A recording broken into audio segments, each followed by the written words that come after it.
Alhamdulillahilladzi adhabana hazan inna rabbana la ghafurun syakur. Asyhadu an la ilaha illallah wa asyhadu anna Muhammadan Rasulullah. Assalamualaikum warahmatullahi wabarakatuh. Na'udzubillahi minasyaitonir rajim. Bismillahirrahmanirrahim.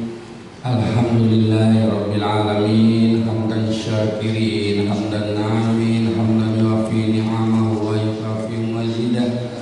Ya Rabbana lakal hamdu kama yanbaghi li jalali wajhil karim wa azimi sultanik. Allahumma sholli wa sallim ala sayyidina Muhammadin salatan tunjina biha min jamil ahwali wal ahwat wa taqilana jamil hajat wa tutahhirna biha min jamil sayyi'at wa tarfa'na biha indaka ala darajat wa tuballighuna biha aqsa ya jamil khairati fil hayati wa ba'dal mamat innaka sami'un qaribun mujibud da'wa ya. Assalamualaikum warahmatullahi ta'ala wabarakatuh. Alhamdulillah wa syukurillah wa salatu wa salam ala rasulillah asyhadu an la ilaha illallah wahdahu la syarika lah, la haula wa la quwwata illa billah. Kepada Bapak Bupati, Kabupaten Kukubu yang kami hormati, Bapak Profesor Rohimi MAD sebagai narasumber yang sangat-sangat kami muliakan, Bapak Sekretaris MKOB Profesor Guru di Kabupaten Kukubu, nanti kita fokus. Dan perlu kami sampaikan kepada Pak Bupati yang diwakili oleh Asisten 2. Adapun pelaksanaan ini tercetus karena ada perintah tertulis tertulisan. Izin Prof, jadi rasa-rasa lagi ujian disertasi.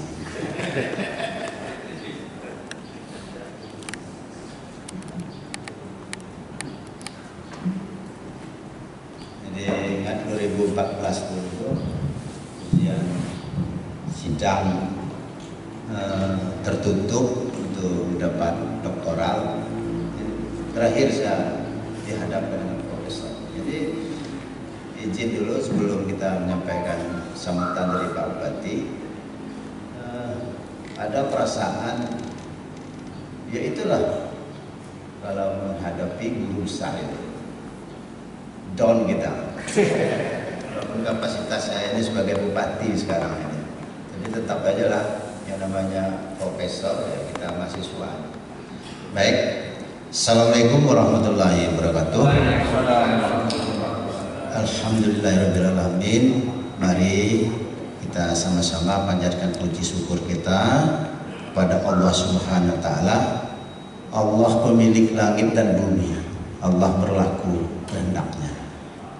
Seyogyanya tidak saya yang di sini, karena ada Pak Bupati, ada Pak Ibu Wakil Bupati, Pak Sekda. Jadi kalau cerita urutan masih 3 tingkat lagi baru ke kita. Itulah kehendak Allah. Innama amruhu iza arada syai'an an yaqulu fayakun. Ini mohon maaf guru besar lainnya.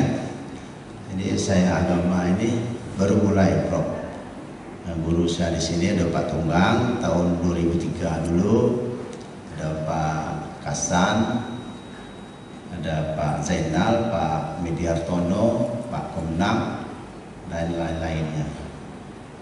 Yang selawat dan salam, mari kita. Ayo maju semuanya.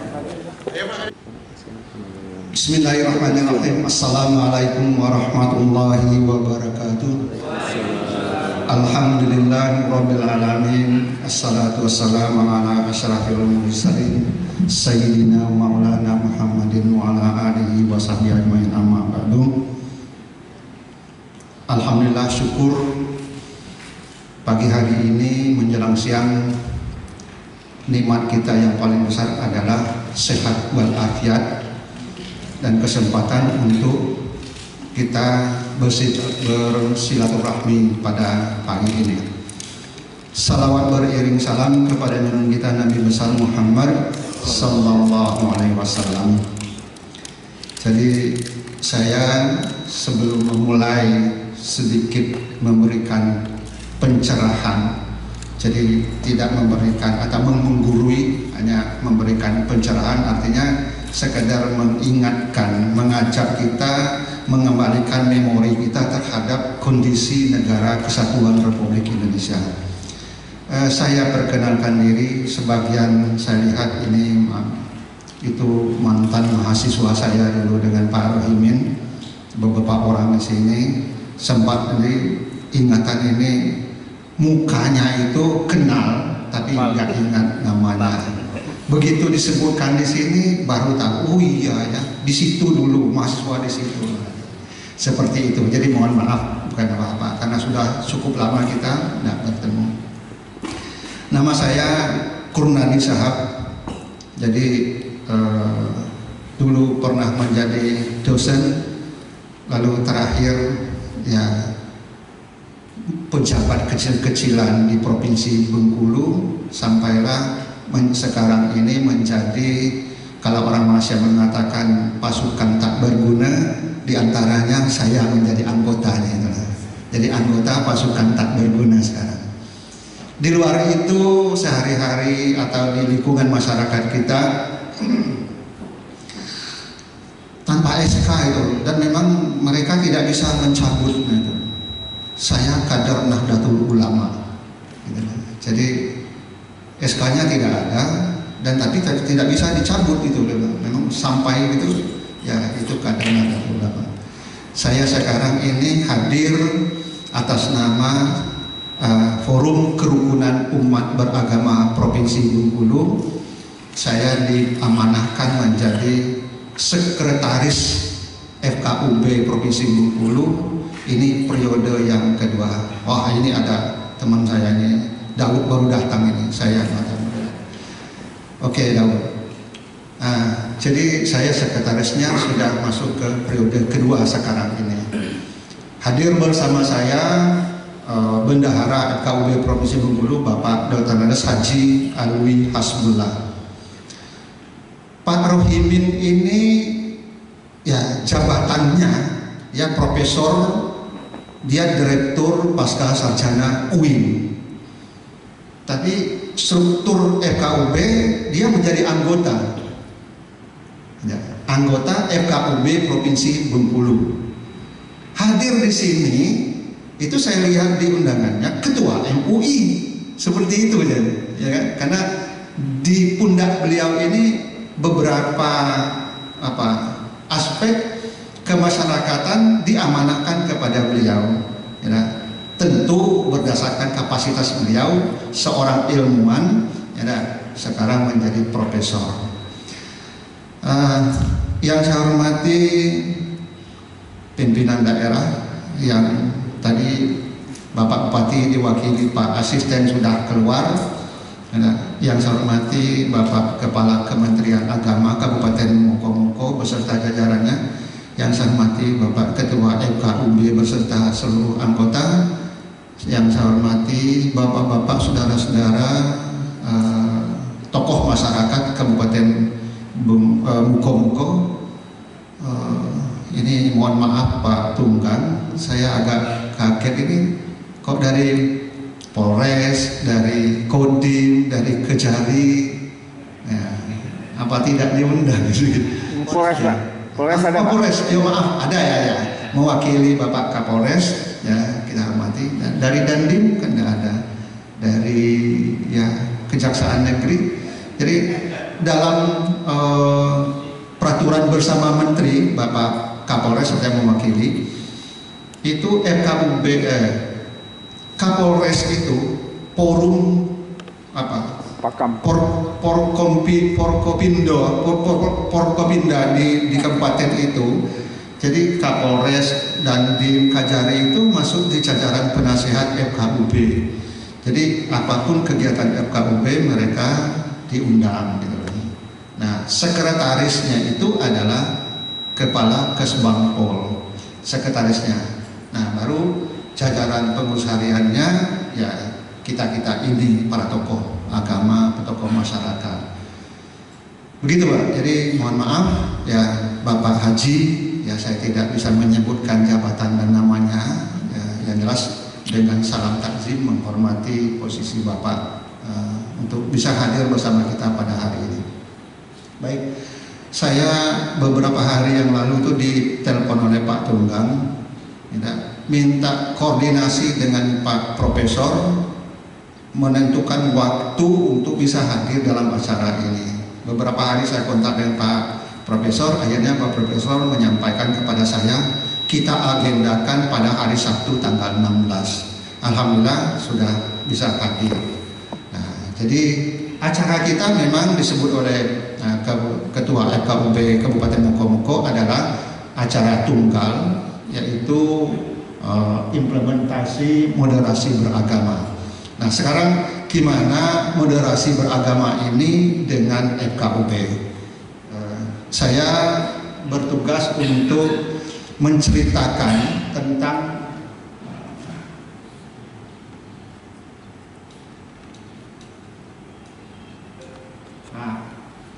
kelembagaan.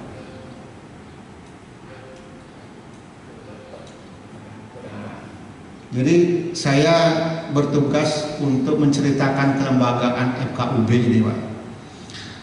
Kita di kalangan masyarakat luas, FKUB ini belum begitu dikenal orang, ya, mulai dari pusat, provinsi, apalagi kabupaten, masyarakat itu belum dikenal orang. FKUB itu singkatan, kepanjangannya Forum Kerukunan Umat Beragama. FKUB ini itu dibentuk berdasarkan peraturan bersama menteri, itu PBM, ya sebut dengan PBM. Nah, ini legalitas, ya mohon maaf saya tidak menjelaskan tadi, kan ada kata-kata yang saya sebutkan ini sekedar saja, ini gelisah di pikiran saya, seolah-olah saya sebagai seorang dosen, sementara saya tidak lagi jadi dosen itu. Jadi ya simbol kata itu ya tidak usah diperdebatkan lah ya. Jadi Forum Kerukunan Umat Beragama itu dibentuk berdasarkan PBM. PBM itu ini nah, peraturan bersama menteri nomor 9 dan 8 tahun 2006. Itulah. Lalu apa sih kepentingan kita dengan FKUB ini, kerukunan itu? Nah, kepentingan kita di sini, Pak. Ini. Dasar ideologi negara kita adalah Pancasila. Sila pertama itu tidak berubah dari dulu sampai sekarang, sampai sekian tahun yang akan datang, bisa jadi sampai kiamat. Ketuhanan yang Maha Esa. Di sini mengandung makna buat kita, negara Indonesia ini bukan negara agama, Bapak. Bukan negara agama. Masyarakat warganya yang religius beragama. Nah, dia beragama itu macam-macam agamanya, gitu. Kan di situ tidak disebutkan. Nah, maka sila pertama dari Pancasila itu ketuhanan yang Maha Esa, itu memberikan kebebasan kepada warganya untuk menganut kepercayaan, menganut agama, kepercayaan dan keyakinannya itu masing-masing. Nah, teknis berikutnya kita dilindungi oleh Undang-Undang Dasar 1945. Undang-Undang Dasar ini kan, Undang-Undang Dasar 1945 adalah landasan konstitusional kita. Jadi Pancasila landasan ideal, ya. Undang-Undang Dasar 1945 itu landasan konstitusi kita, perundangan kita. Nah, di bab 11 pasal 29 ayat 1 dan 2 ini menjamin kepada seluruh warga masyarakat yang bernaung di negara, yang menjadi warga negara Indonesia itu ialah bebas, ya. Jadi dia dijamin untuk menganut agamanya masing-masing, ya, menjalankan ibadah menurut keyakinannya. Nah, ini jaminannya. Nah, inilah yang kita lakukan sekarang ini kan sebagai landasan kita di Indonesia itu. Indonesia ini dikenal dengan ya bangsa negara yang religius gitu. karena seluruh ya warganya itu wajib beragama. Tidak boleh tidak beragama di Indonesia ya, karena kita dilindungi oleh undang-undang. Nah, cuma beragamanya ini, nah ini tidak. Ya. Bismillahirrahmanirrahim. Assalamualaikum warahmatullahi wabarakatuh. Waalaikumsalam. Alhamdulillahirabbil alamin wa bihi nasta'in 'ala umuri dunya waddin. Allahumma shalli wa sallim ala sayyidina wa habibina wa syafi'ina wa maulana Muhammadin wa ala alihi wa sahbihi ajma'in. Rabbi shrah li sadri wa yassir li amri. Kemudian Polda, Kementerian Agama, saya mengajak kawan-kawan untuk melepaskan baiat amir yang saya sebut. Baiat amir, karena ini ada 3 teman kita, yang 3 ini masih tersangkut dengan Densus 88 yang hari ini dibawa ke Jakarta untuk melakukan proses persidangan. Dan teman-teman yang belakang ini adalah simpatisan yang masih ada baiat amir yang saya sebut. Jadi ada baiat amir dalam melaksanakan kegiatan dakwah agama. Jadi dengan upacara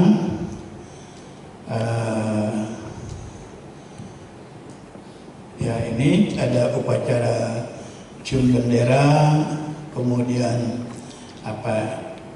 NKRI ya. Jadi ini sudah kita lakukan. Jadi mengapa? Intinya tadi yang disebut oleh Pak Kurnadi, instrumen ukuran moderat dan tidak moderat atau disikapi moderasi beragama itu ada tidak komitmen kebangsaannya, itu satu. Oleh karena itu komitmen kebangsaan itu yang harus kita bangun. Baru kemudian toleransi, tidak melakukan kekerasan, kemudian mengakomodir budaya, tradisi. Ini ada sambil jauhnya ke bawah. Ini kita klik dulu, nanti kok nggak masuk semua ya. Kita sendiri masalah itu atau untuk kepentingan orang banyak. Jadi kalau tadi misalnya dari Pak Kurnadi ada wirid, ada hilid, kemudian ada zikir. Zikir itu bisa mendatangkan masalah kekuatan untuk orang itu sendiri dan bisa mendatangkan kemaslahatan untuk orang lain. Maka maslahat itu yang diambil.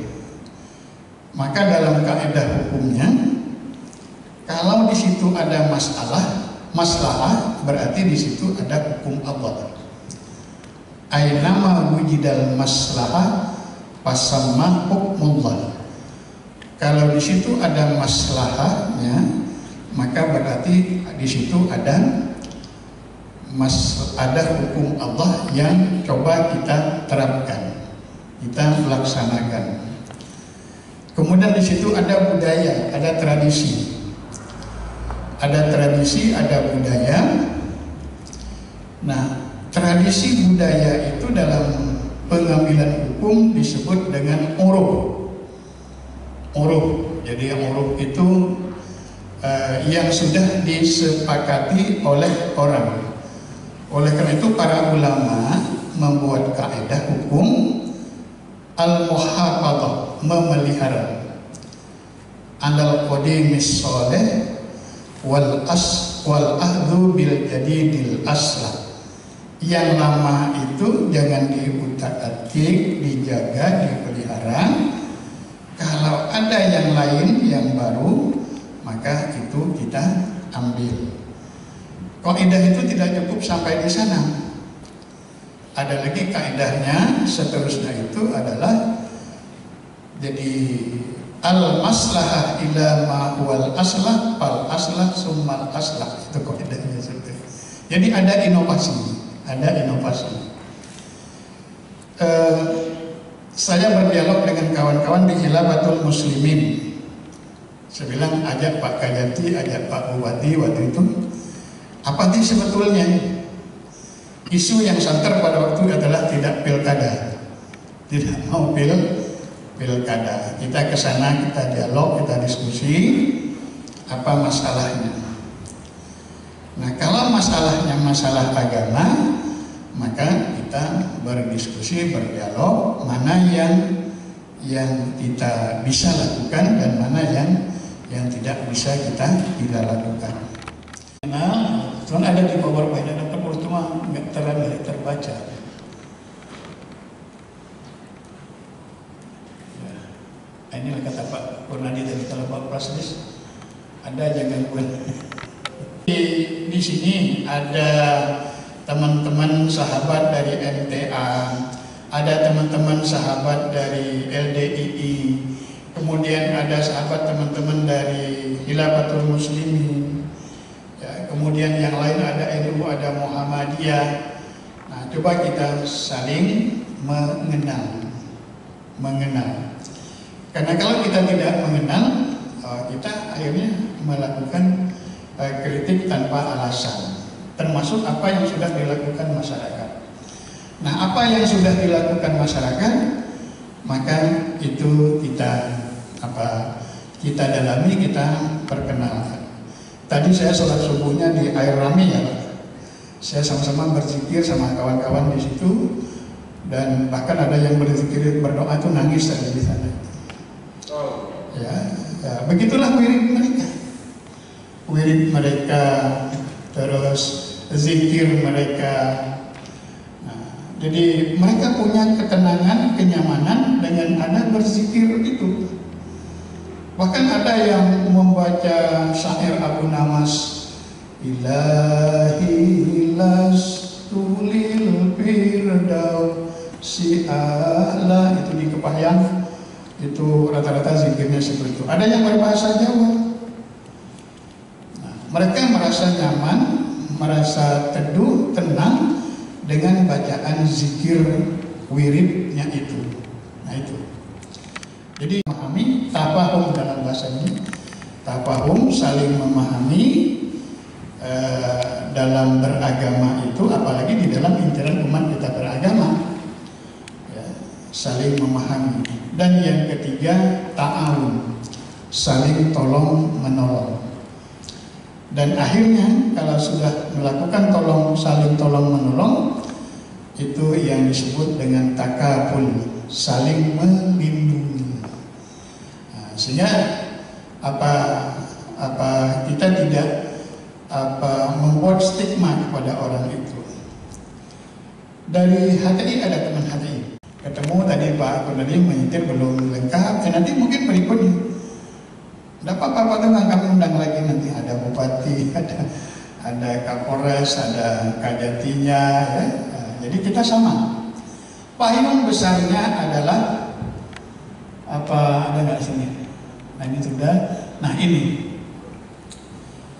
nggak banyak-banyak. Jadi kalau itu payung besarnya, tausiah bil haq wa tawasau bil haqqi, tausiah bis sabri, tausiah bil marhamah. Yang agak kurangnya ini, saya sering menyampaikan ini di surah Al-Balad ya Ustaz ya, ayat berapa itu nanti ada wa tawasau bil marhamah, karena tempatnya terpisah dari surah itu. Ini sering kita saling menasihati dalam berkasih sayang. Bapak narasumber yang kami hormati, Ketua FKUB, Bapak serta sosialisasi yang kami banggakan. Alhamdulillah segala puji untuk Allah Subhanahu wa Ta'ala.